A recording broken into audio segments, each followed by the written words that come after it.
Is there anyone from the NGO sector? Please respond. No one? From Ministry of Social Security? Is there anyone from the Ministry of Social Security? No? Me, Shraddha Gina. Shraddha Gina, you're from the Ministry of Social Security. You know why I ask all these questions? Because when I'm giving you like when I will be talking about the welfare, I will give example of these institution, right? Because I will, for example, if there is someone from the NGO sector, then I will ask him or her about his NGO, right? Or her NGO. Okay, so that's why I'm asking. And others, is there someone from the NAF? NAF, National. Is there anyone from the National Empowerment Foundation? No. Okay, so let's start. Anyone, once again, anyone has gone through the manual? The first module, first unit? No. Okay. So today we are going to, the unit 1 is all about welfare pluralism. So looking beyond the welfare state for welfare provision. So what is welfare pluralism? You know, this session should be an interactive one, okay? So I will ask you a question. If there is no one who answer, I will just pick from the list of participants, and then I will ask the question and they will have to answer, right? So what do you understand by welfare pluralism? What do you understand? What is welfare pluralism? Shobha, what is welfare pluralism? Qu'est-ce ça, welfare pluralism? It's services that the government give to the population. Yeah, this is one. Welfare pluralism, beaucoup. So welfare is not only provided by the government, it is provided by it is written there by the NGOs and by the CSR companies. So welfare pluralism is about providing welfare services by various welfare providers. Is it okay? Is it clear? Ça veut dire que ban services côté welfare, pas juste gouvernement qui fait ça, c'est énormément NGOs aussi qui provide, énormément familles aussi qui provide, avec énormément private sector, comment nous dire private sector, je connais, je ne connais pas si vous aware about it, nous pouvons go through it all throughout the module. Je provide CSR, money. Je connais la loi qui appelle Corporate Social Responsibility, a finance bill. Are you aware about it? No? If you're not aware about it, you go on the website of MRA, Mauritius Revenue Authority, and there is a manual regarding corporate social responsibility, and you will see about the act, about the bills, about the finance bill, okay? And because you will have to know about this finance bill, because when you're writing your essays or when you're writing your exam question, you will have to tell about, because you have already prepared the exam question, so you have to give what is CSR, right? Is it clear? So let's see. So you see here, I have given a chart like about the welfare pluralism. You will see there is a state, that is a government. There is civil society, that is a civil society organization. We have grassroots, we have NGOs, we have CSOs, and we have the market. The market is all about the companies. And you will see here in the square one, you have the state, you have the NGOs, you have the household, and the private sector. So why the household? How the household are providing, how families are providing services? Can anyone tell me how? Dis-moi, comment une famille ici mettez de welfare pluralism et dans un household qui peut provide services? Comment? Dis-moi, écoute. Okay. Emma, can you tell me how the family is providing services? Alema. Through basic needs. basic needs. Yeah. Anyone else? Chester?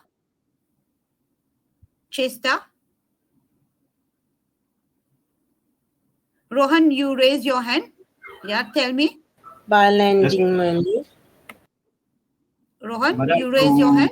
Madam, through foster care homes, providing welfare to children who are unfavorable towards families. Yeah, this is one thing. Yeah, it's good that foster care, there are many households providing services to these foster children. Okay. And also about if you have a senior citizen at your place, you have an elderly person, or you have a person with disability at your place. So you give some services, you provide some services to these vulnerable people. Is it right? Okay. So Rohan, thank you very much. And then now, so as I said at the beginning, generally the government is the main. You see, the main. Why? Because they are the state and they are the one that make policy, and they are the one that you will see in your manual. There is a page which is and passport in a what are the welfare that is provided, what are the services provided by the government. So is the main, but certainly not the only provider of welfare in society. Okay, Spiker argues that the state does not operate in isolation. Rather, it acts in conjunction with a number of non-statutory organizations in the provision of welfare services. Social policy theorists have used terms such as welfare pluralism or the mixed economy. Pareil, ça, si vous avez d'autres questions, welfare pluralism or mixed economy, vous connaissez les mêmes affaires. Okay, to capture the idea that welfare is provided not just by the state, but also by private company, voluntary organization, families, and community. So you see, the concept of welfare pluralism is about the provision of welfare by various institutions, by various organizations. For example, private companies, voluntary organizations, families, and community. This is important for you guys to know. This is the first concept you have to know about welfare mix. So over the last couple of decades, this mixed economy of welfare has become a trend globally, although the balance between the roles of the state, market, civil society, and family play in welfare provision varies between societies. Okay, it varies. For example, why we say it varies? For example, in Mauritius, the CSR is mandatory, right? But there are other countries where CSR is not mandatory. Okay, so like in Mauritius, we have this universal pension scheme, and we have lots of schemes. But in other countries, when you will go through the literature, you will see that there are countries that. Okay, Sandrine is from NAF. Okay, good, very good, Sandrine. Thank you very much. And there are states that do not provide some services. Okay, so the subjects of social policy and social work have thus shown a stronger concern and issues around the welfare mix in recent years. Yes, Lindsay? Sorry, madam. I was in my car and I was listening to you. It was possible for me to reply to your answers. You can intervene anytime. Yes, I am home, and the material is better. So I am working in a NGO at Bamboo. I live at which NGO? Cachet de Lumière, looking for children of La Valette. Okay, that's very good. So you live whereabout? You live whereabout? At Flac? I'm living at Bamboo, but I live at Flac. So the distance is... I know. Yes. Yeah, but very good, Lindsay. This is good. I like the interactive session because you see, when you said you're working with people at La Valette, you will know like what are NGOs doing and what CSR are providing in terms of project implementation, right? So it will be easy for you for this module, okay? Anyone want to ask me any question, please raise your hand and I will give you I will respond to your question, right? So why and when there was an emergence of welfare pluralism? Okay, so in part, this is a reflection of current political, c'est pas pour maintenant, hein? It's when this person, like Alok, was doing his research. So that current, okay, of current political trends, particularly in the UK, where the main political parties have been keen to explore the roles that the non-state actors might play in securing welfare. Alcock suggests that social policy analysis is now moving beyond, you see, it's moving beyond state-based welfare to focus not only upon public services, but also upon partnership between the state and other providers of welfare and well-being, right? So when he carried out the research, he determined that it's the welfare provision is moving beyond the state. The state is not the only one who must or who is providing welfare services, but it should be provided in partnership. You will see why, okay? Why there should be a collaboration between partners in welfare provision, okay? So this is why the welfare crisis. So across the world, many countries have been experiencing a welfare crisis. So the emergence of welfare pluralism is not only because of the three kind of crises, but there are many, but these are the three main ones that reinforce the advent of welfare pluralism, right? So the first one is welfare systems have become too expensive for the state. The demand for welfare cannot be satisfied through state finance policies. Demand is exceeding supply, right? The demand is exceeding supply. For example, there is someone from the National Empowerment Foundation. Okay, it's Sandrine, no? Sandrine? I forgot, sorry. Huh? So she's from Sandra. You're from the National Empowerment Foundation. You can see that the government cannot alone because people are always asking for things. Yes or no, Sandra? People are always like, they are in needs. So the government alone cannot provide. That's why there are like institutions, Sandra, you know, there are institutions you are conducting like private sectors to help you in this endeavor, right? So the second one is welfare programs do not longer give proper solution to the problem in society. Like drug abusers are not cured, elderly people are still isolated, poverty still exists, and many people are unemployed. You know, why? Like I again take the example of National Empowerment Foundation. You will see that poverty, we are alleviating poverty since decades, no? But still there is poverty. Okay, so the government cannot inject. The government is injecting lots of fund in poverty alleviation, but the government is also like demanding other sector like the NGOs and the private sector to help.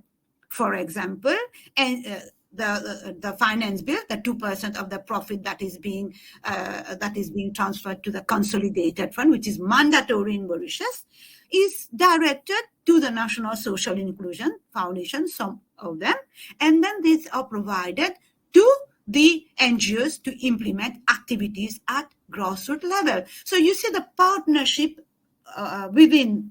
partnering among these institutions to alleviate poverty or any other community development program. So there is a growing discrepancies between existing programs and social need and demands of today. In the postmodern society of today, with fragmentation in norms and value and pluralism of identity and ideologies, the welfare state with universalism and centralized planning is no longer up to date. You see, it's no longer. Right? So the first one, it's too expensive. Okay.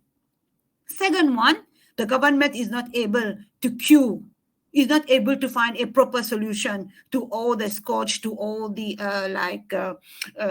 issues, social issues. And thirdly, Because these two, as a consequence of the first two, the public sector now experience a lack of support and legitimacy.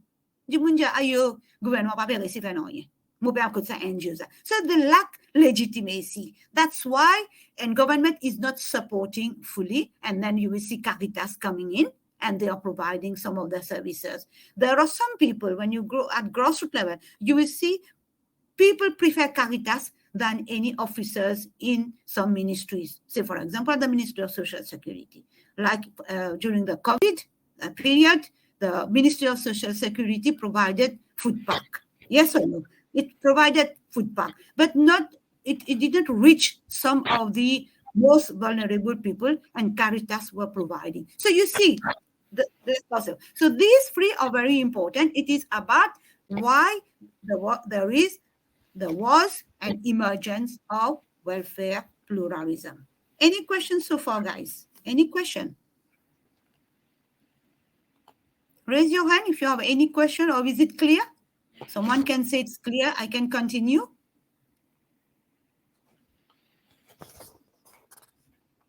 I can continue, guys. Clear, madam. Was it clear? Yes, madam. Okay. Yes, madam. Yes. Okay, good. So as a result of this crisis, there has been pressure on public services to manage with lesser resources and to become more efficient. This has brought about more reliance on alternative sources of provision, which has become attractive in system once dominated by the state. So the state is not the sole provider. So businesses, voluntary organization, and the family are being called to provide services where the state left a gap.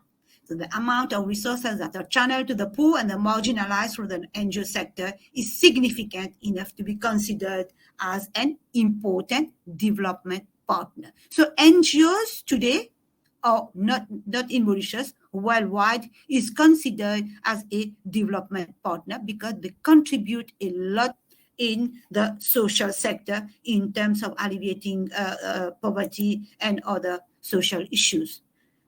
You will see their contribution to development and to fostering accountability and transparency is well recognized by political theorists as an essential component of modern democratic system. They are seen as an effective response to the rising cost of social services. The challenge is nonetheless to work out a satisfactory integration of different service providers. NGOs play a very precious and noble role in correcting the disbalance of the system and promote additional checks and balance. Why promote additional checks and balance? Why? Anyone? Parce que le gouvernement peut dire, moi, dans sa police là, moi, peut faire ça, moi, peut faire l'autre. Right? Moi, prends l'exemple de NF, moi, prends l'exemple de NGOs qui peut travailler à grassroots level. Oui, le gouvernement peut donner ça, le gouvernement peut donner l'autre. Dit quand il peut faire ce budget, quand il peut causer, il peut dire, moi, faire ça, mon rapport, je dis. Mais those who are working at outreach program, NF is working on outreach program. They are at grassroots level. NGOs are at grassroots level. They know what are the successful program and what are the lacunas. That's why we say there are NGOs that advocate what is not being given to the vulnerable group. Lindsay, am I right? True, madam, true. C'est vrai. So we are the one, NGOs, and like those who are working at National Empowerment Foundation, they know the true reality at the grassroots level. So to achieve the vision of a socially inclusive development, it is important that there is an equilibrium between the public, private, and the NGO sector, right? So as many concepts in the social science, welfare pluralism remains an elusive term, as others argue, even if it's sometimes said to be the new orthodoxy of social policymakers throughout Europe, it is still uncertain what this label stands for. Some people doesn't understand. There is a consensus, but there is a consensus that welfare pluralism assumes that a variety of providers, as I said, including the state, the market, and everyone offer these services, right?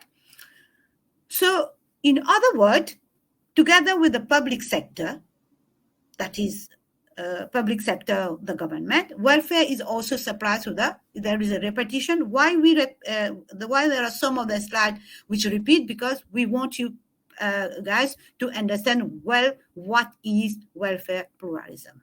So the third sector, sometimes interchangeable using with civil society, refers to a segment of society comprising of NGOs, non-governmental, non-profit making organization or association, including charities, voluntary and community groups, cooperative, etc., where welfare provision is generally based on a non-profit basis, okay, at times on the basis of solidarity and kinship, right?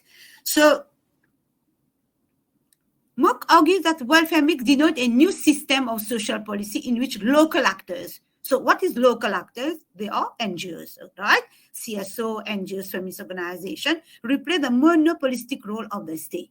Like I said, not monopolistic is not the only one that provide welfare program. So in such a system, the authorities and public administration recognize CSOs and other actors such as business sector as partners and therefore cooperate with them in the process of preparation and decision making, as well as during the provision of welfare services. So increasingly, debates about the welfare mix refer to the balance of provision between the public sector, for-profit private sector, and non-for-profit and third sector, or simply state, market, and civil society, right? So you see, who knows about the first sector? Who can we call the first sector in a society? First sector visit. Ishika, you have been doing, this is, I think, the second year, no? So, which institution is the first sector? Because I said third sector is, sorry? Government. Yeah. So, Sahoja, you said government, right? And the second sector, anyone else? Second sector? Private. Families. Yeah, very good, Lindsay and Sahoja. So, private sector, the third sector is the civil society organization.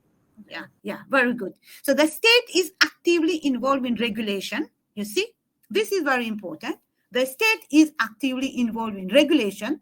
They provide regulation, la loi possible, finance, because as I said, they finance, they give subsidy, you see, and direct provision, right? So welfare pluralism or welfare mix therefore implies that the role of the state is reduced both as a financer of social care and as a direct provider of services. It's reduced because there are other sectors which are providing welfare services, right? So a redistribution of function among the various suppliers take place. The state may withdraw from direct provision. But sometimes, like in Mauritius, we can't withdraw. We have like some of the state is providing direct provision, like we have the healthcare services, we have the pension scheme, and so on and so forth. So we have the business sector, NGOs, family, right? So this may be either on economic or ideological ground or both. The aim from an economic point of view is to reduce and control the public cost of the social services by supporting voluntary organization, encourage informal carers, and shift the emphasis from state to market. You see, the aim from an economic point of view is to reduce and control the public cost of the social services by supporting voluntary organization. That is why the government has come with a mandatory corporate social responsibility scheme. So the impact of the activities of the NGOs can be limited in scope. It can be limited. Like Lindsay said, that they are working only for the children at La Valette. So it's limited in scope and scale and sustainability. Why sustainability? If this organization doesn't receive fund, like project fund, what will happen? There will be no fund, no payment to like project officers, no payment to give to like no basic necessities cities to give these children. So what will happen? The NGO will close. So if they are not met by progressive government policies and effective policy engagement, right? So it's the government that should promote and provide the necessary funding, because Kumanujab and NGOs are miserable. They are always asking for money, right? So now let's see about NGOs. Okay.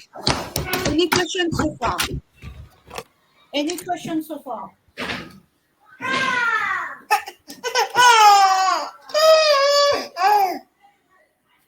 A baby's crying. Oh, I have taken his time. Okay, so any questions so far, guys? Any questions so far? No, madam, good. Can continue. Okay, so now let's see how NGOs are providing welfare. So NGOs are a crucial agent in the welfare mix, as we were talking at the beginning. So NGOs have, over the 3-4 decades, left a track record as key players in national and global politics, advocacy, and service provision, more particularly in favor of vulnerable social groups. Vulnerable. We work with vulnerable people. NGOs work with vulnerable, and services are provided to vulnerable people, right? Because you will see, like, for example, we have healthcare services. Who are the people going to the hospital, to the public hospital? Or the rich, poor people, the middle class, but not the rich ones. So the vulnerable social group, they benefit from the services provided by the government, by NGOs, and the sometimes it's the private sector also provide direct services, right? So the role of NGOs has been on the rise, with the prominence of development rights in the discourse of international politics. So NGOs activity are acknowledged as making a difference in the field of international development, which means the objective of promoting sustainable development in developing countries in order to reduce poverty and contribute to a more secure, equitable, and prosperous world. International development. Who is aware about the sustainable development goal? Are you aware about sustainable development goals, guys? Are you aware about the 17 sustainable development goals? You are doing social work. Can anyone answer it? Lindsay, you must know about it. You are working in NGO. No. No. Maybe I do. So guys, yeah, no, you know. Yes. It's very, who said yes? Ashna Fulchan, yeah. So you are aware about the sustainable development goals, right?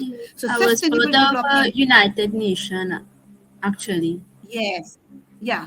You are? Sorry? I was a student. I participated in the Model United Nations. Okay, so that's why you are aware about the sustainable development goals. Guys, as a social worker, it is very important for you to know about sustainable development goals. You know, previously there were the Millennium Development Goals. After Millennium Development Goal, there was lots of unfinished agenda. Then the government came with the Sustainable Development Goal. The Sustainable Development Goal is about no poverty, no hunger, gender equality. You have 17. Go on your website or any Google. How do you say? Google, member, no Google. Sorry, you just look for this information on website, and you will see. And you will see what is all about Sustainable Development Goal. And you will see Ministry of Foreign Affairs has come forward with a national voluntary national review. Because we are, the government of Mauritius is a signatory of the Sustainable Development Goals, which is the United Nations, as Asna said. It's United Nations Sustainable Development Goal. It's very important. It's like we have to know, how far we have achieved. Okay, in 2030, we have to give a report of, Someone has put the sustainable development goal. So you can go through this website. Okay, so it is important for you to know, right? Then you can, when you are writing your essay, if you put like things like that, it's like giving you a plus, that right? So while marginalized groups may not find their way to get their voice heard by policymakers, you see, marginalized group through traditional politics, the channel of lobby group, the NGO sector has been a regular proxy to traditional lobby groups.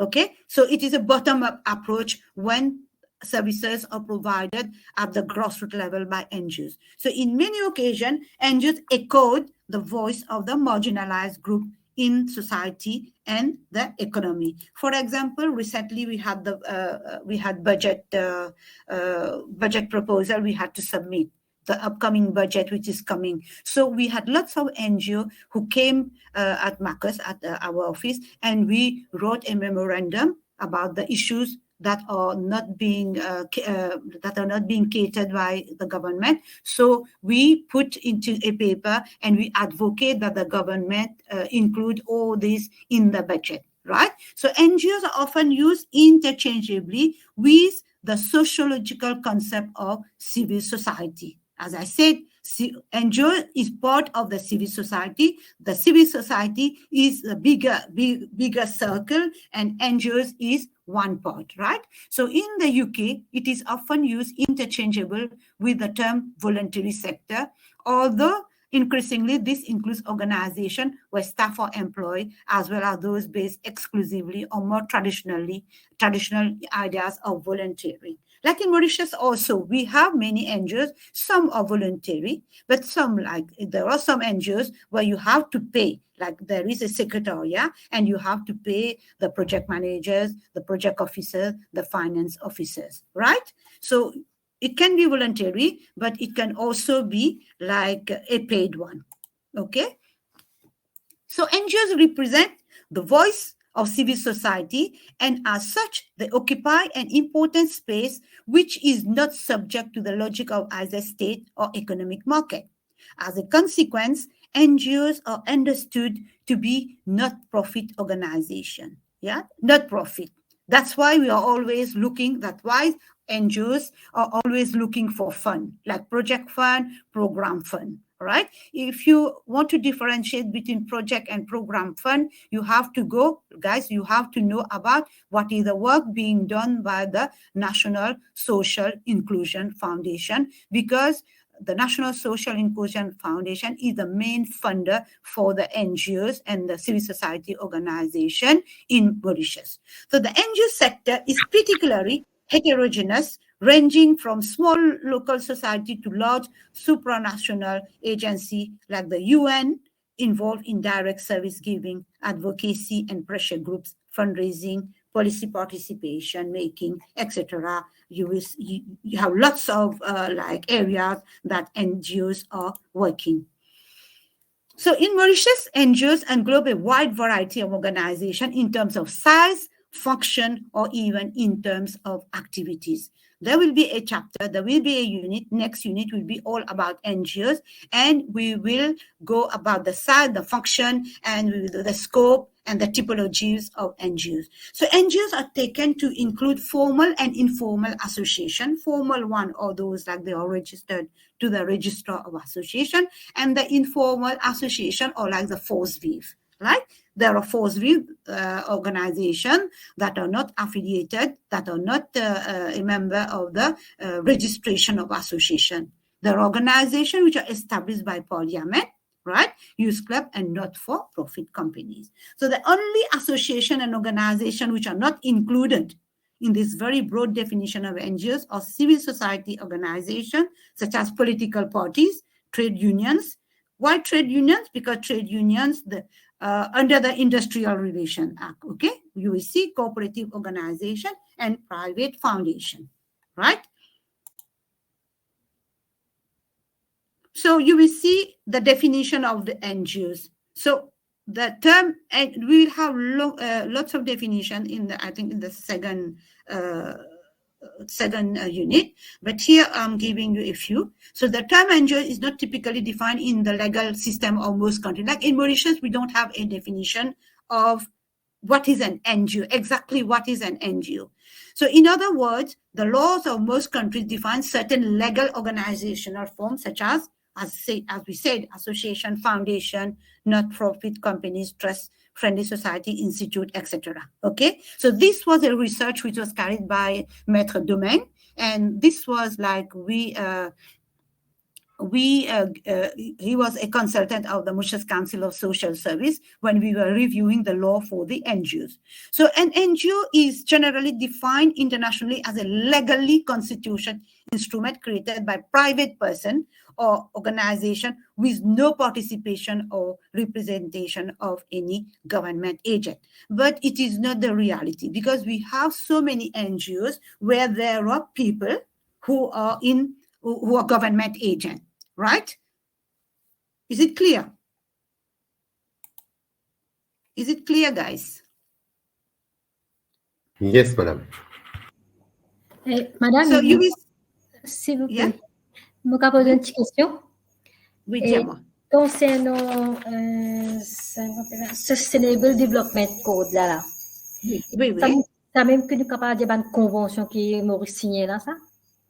Non, convention li l'autre. Sustainable Development là, c'est un document en lui-même. Right? Il y a beaucoup de pays qui signent sa convention là. Tout le state, ok? Et Maurice li parmi l'État qui signe ça. Ça veut dire Convention on the Right of the Child is one thing. Convention on the Elimination of all form of discrimination against women are one thing. And SDGs, Sustainable Development Goals, is another thing. So convention is different from SDGs, right? Okay, Sawaja? Yes, madam. Yeah.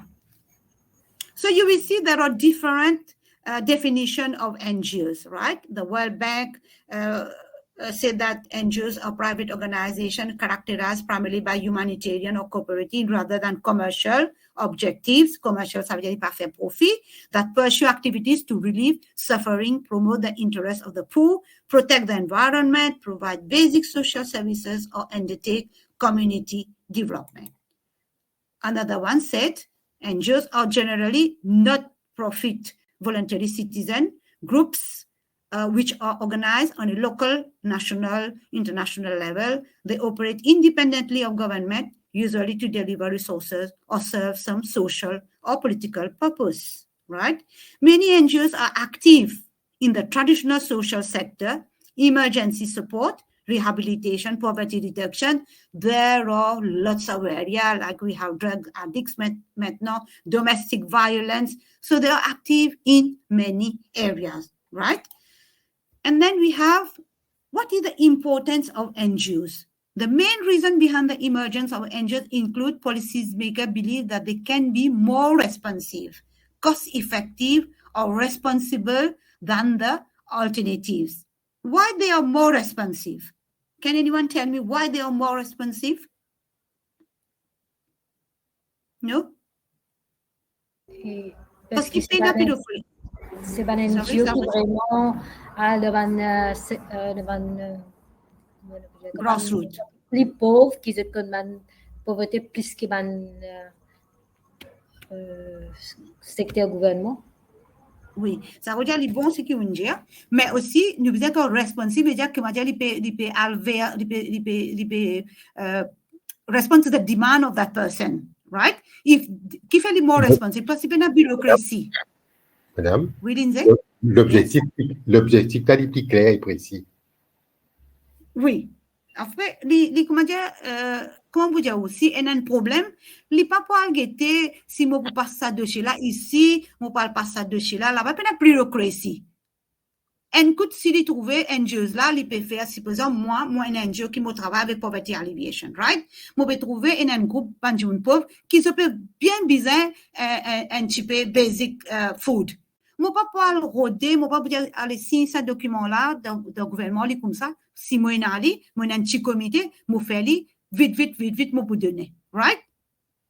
cost effective qui fait parce que dans tigit cost effective parce que ban NGOs comment nous disons ban voluntary person ban volontaire qui peut d'un coup de main alors ce n'est pas coûte ça personne là parce que en a NGOs je brise votre licence je prends votre le temps je t'alver ça ban area là je provide ça ban comment dire ça provide ça ban vivre là à ça ban du monde là et aussi parfois ce que je fais en a man NGOs quand je peine à l'argent je contribue en eux même je à aide ça ban du monde là right par exemple Madame, oui c'est l'une des raisons que, d'après dernier budget, pour les critères de la NEF, ça s'arrête à 10 500, mais de 10 500 à 14 500, c'est le CSR. Voilà, c'est ça. Ouais, fun qui ne rentre, parce que NEF, malheureusement, il y a un critère qui est set by the government qui nous peut besoin à bas tout. C'est pourquoi que NGO, des fois, il y a beaucoup, comment dire, complaints que nous gagnons from NGOs qui NEF, pas get vrai public qui peut. Mais il y a beaucoup de critères qui peuvent besoin respecter. Mais là, yes, of course, that's what I'm telling you. There is bureaucracy in institutions, but not in NGOs. That's why they are more responsive and cost-effective, right? Okay, so they are particularly flexible in adapting to local situation. Like you said, that they are near to the poor. They are near to the vulnerable, not only the poor, near to the victims of domestic violence, right? For instance, they can provide to group with statutory service do not reach like drug addicts. Okay, they are near to these people. Like when you're dealing with HIV and AIDS with drug, you will see how pills, how cut, how you have collective liaisons d'oxida, and we have Kinueti, how these people, how these NGOs are working with these people, right? They can exhibit greater sensitivity to the needs of socially excluded group. Why sensitivity? Because they are the one, par exemple, qui fait une organisation créée, qui fait, parce que ça dit là, il peut croire dans sa problème là, non? Il peut sentir, comment dire, il peut contribuer là-dedans. Right? So the please don't services parce qu'ils croient dans sa comment dire, alleviation of poverty, right? And seem to be central in generating social capital and fostering social enterprises. So this is all again the backdrop of a loss of faith in market and the state, comme Alcock India tout à l'heure là, right? And then the private or business sector.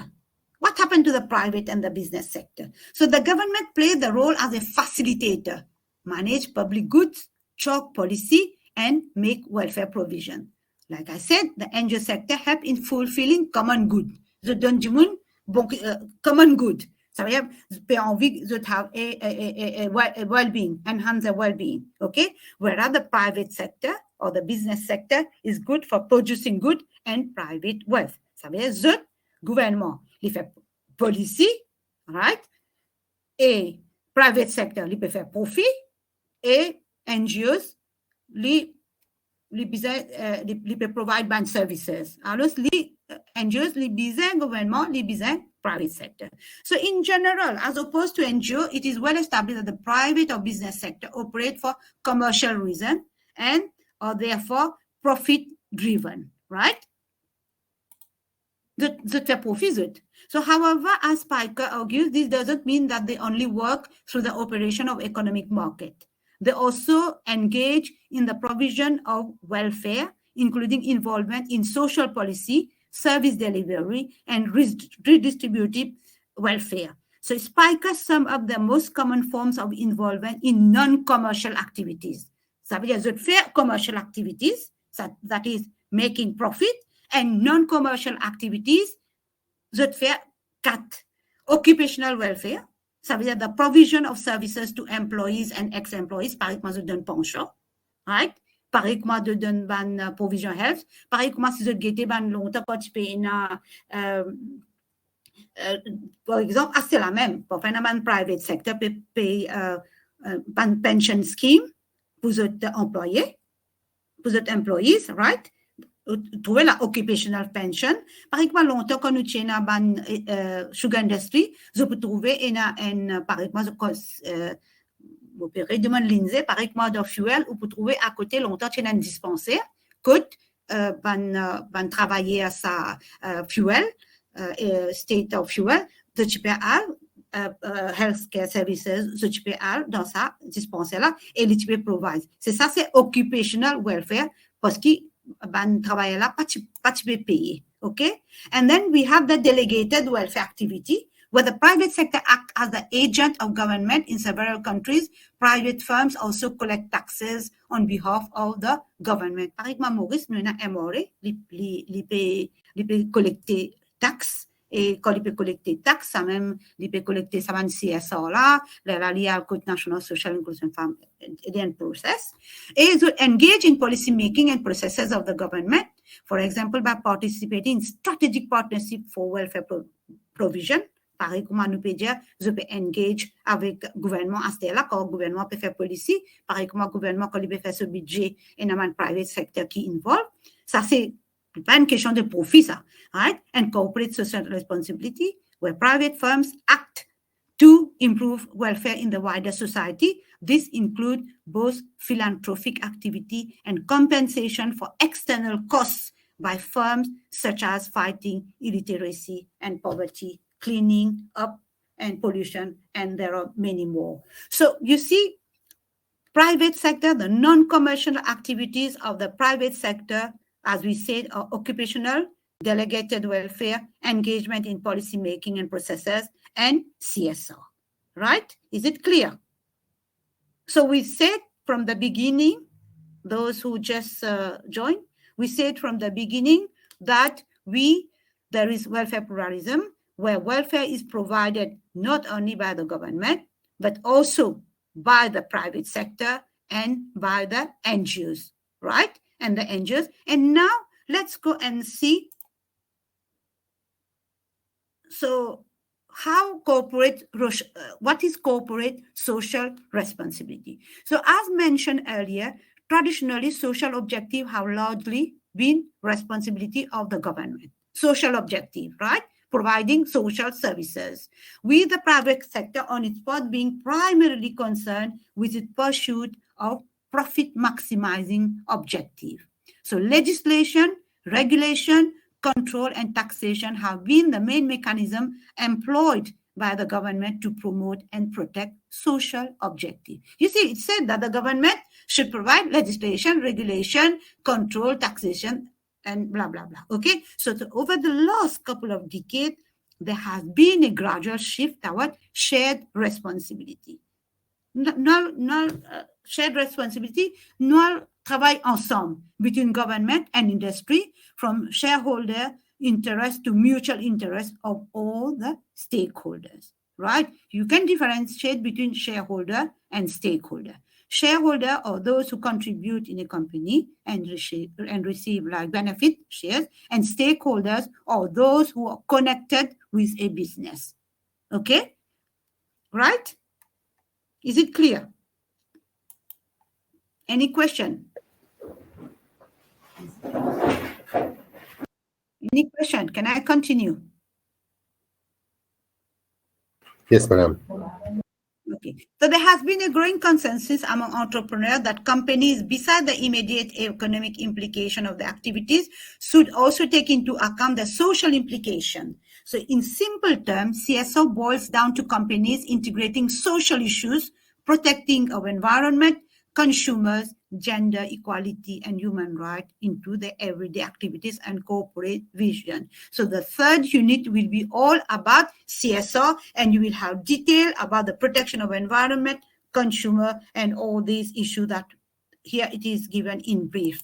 Okay, so the first unit is all about the whole manual, right? So here you will see voluntary vis-a-vis mandatory CSR. So the relationship between business and society has undergone a shift from philanthropy. What is philanthropy, guys? And shifted from philanthropy to voluntary, then to mandatory. Qu'est-ce que philanthropie? Qu'est-ce que ça veut dire philanthropie?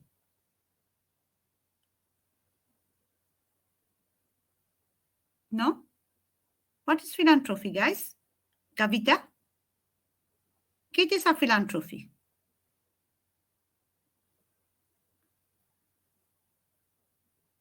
No?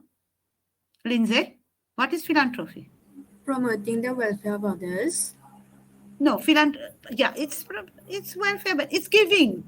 Like longtemps, enan puja, enan fête, enan football, pezwe, and you won't change laws of philanthropy. Okay? Li peut donner un petit casse, il peut donner à one go. Right? Li content donner. Comme parfois, enan man save the children, and you won't li change casse li donner. Right? For it and group jimun. So philanthropic. And then it became voluntary. It's a bit, when you see, go and research on philanthropy and voluntary, it's a bit similar, but you will see there is a difference, right? So the advent of mandatory CSR fund has been a landmark in the social sector. Many countries now have mandatory CSR, like in Mauritius, including Mauritius, as I said, making the government act as a arbiter of business responsibility in the society and help businesses to achieve CSR, although critics argue that such a law seems to infringe the belief that CSR is and foremost a voluntary act, right? There is the argument that mandatory CSR or regulating CSR will help or compel businesses to operate in a more socially responsible manner. A tripartite relationship has thus emerged between the government, business, and the society. As I said, we will raise this point in the next, in the third unit, right? And then the last unit of this module is about social entrepreneurship, guys. Social entrepreneurship is another way now. It's not new, but it's almost like in Mauritius, it's emerging. Social entrepreneurship is a way to help people, is a way of providing services, right? So if you ask, for example, if you ask who are the service providers, so you can say social entrepreneurship, private sector, government, and the civil society organization, the community, and the families, right? Any of these 3 or 4 of these or the service providers, right? So social entrepreneurship is all about recognizing the social problem and achieving a social change by employing, you have to capture this word, employing entrepreneurial principle, processes, and operation. You see, social problem and achieving social change by, it is like a business, like they do social entrepreneurship in a business way, but they provide social services and they social services for social change, right? So it is all about making a research to completely define a particular social problem and then organizing, creating and managing a social venture. You see, a social venture to attain the desired change.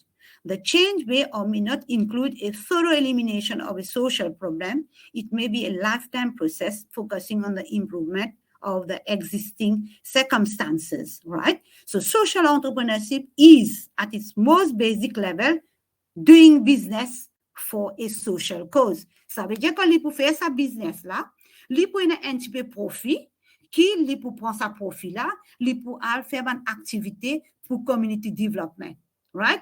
Et dans le dernier chapitre, de dernier unit, nous vous guetter comment un social entrepreneur peut faire sa travail là. Et dans Maurice, il y a un nouveau concept qui van NGOs peut faire. Je peux commencer à faire un petit peu, mais pas trop, hein, un petit peu ban activité social entrepreneurship, like moi je pareil comme liser dans la main, je te faire ban d'affaires rattan basket tout ça là, je te vendais et quand ça casse là, je faire une activité et en même temps, c'est je donne ça aux enfants ou bien personnes qui peuvent faire ça basket là, right? So this is one type of social entrepreneurship, right?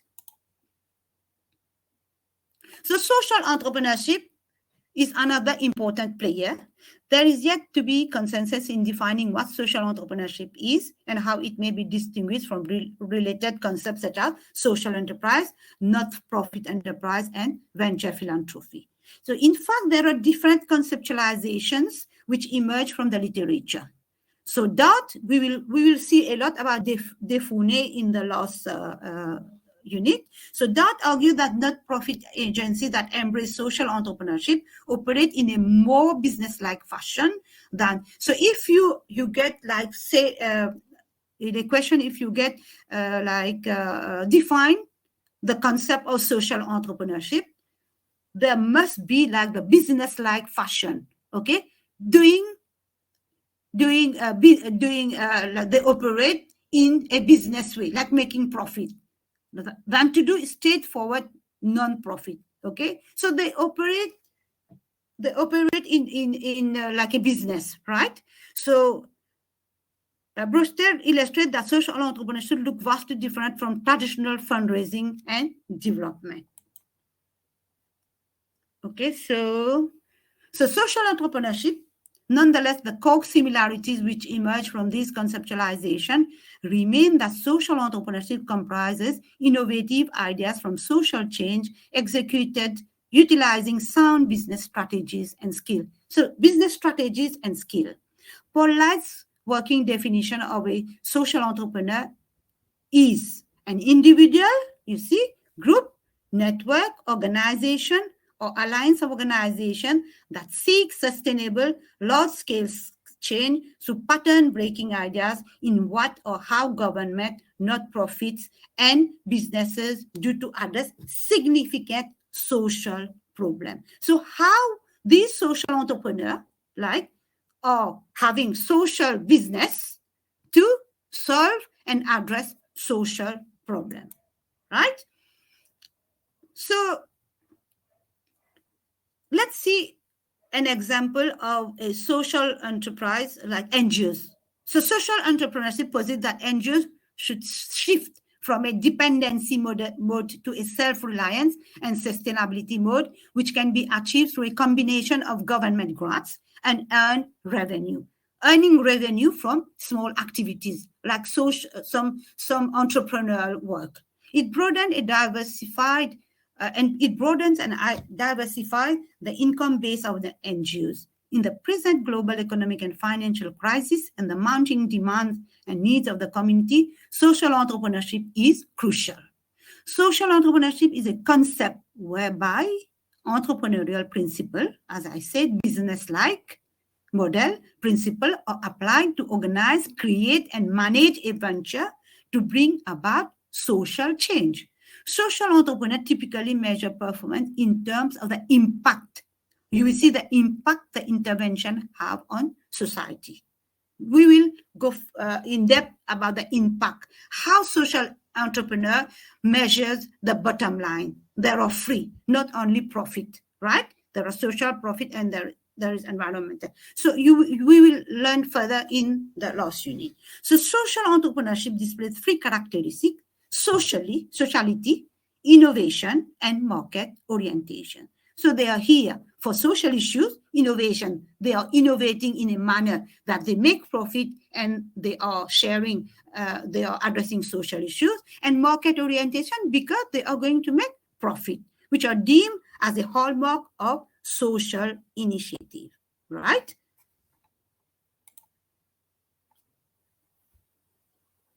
So you will see there is online the national NGO policy where social entrepreneurship offers, it's well explained about social entrepreneurship. So social entrepreneurship offers the scope and scale for the NGOs to indulge into viable business model with the beneficiaries being treated as valuable customers and consumers and not as passive recipients, right? So the policy views social entrepreneurship as an answer to the need for NGO financial sustainability. As I said, NGOs are always dependent on donors. So if they have a social entrepreneurship, they can be financially sustainable, okay? And a space for NGOs to explore long-term partnership with private sector beyond fundraising and engagement in economic activities and social mobilization and community level, right? So here are some benefits of social entrepreneurship. So as I said, achieving financial sustainability, loosening dependence dependence on NGOs, contributing toward the scalability of social ventures of NGOs, right? Creating the opportunities for NGOs to enlist the services of professionals, right? Supporting the economic empowerment of vulnerable group. As I said, sometimes when they are having profit, they are sharing with their beneficiaries. So supporting the economic empowerment of the for vulnerable groups, right? And also, when NGOs are doing social entrepreneurship, they become, like I said, they become loosening the dependence, they become independent. But you will see at the end how NGOs, how these social entrepreneurs sometimes cannot be sustainable because they don't have the market. Okay, they don't know where to sell their products, right? So, guys, any question? Any question?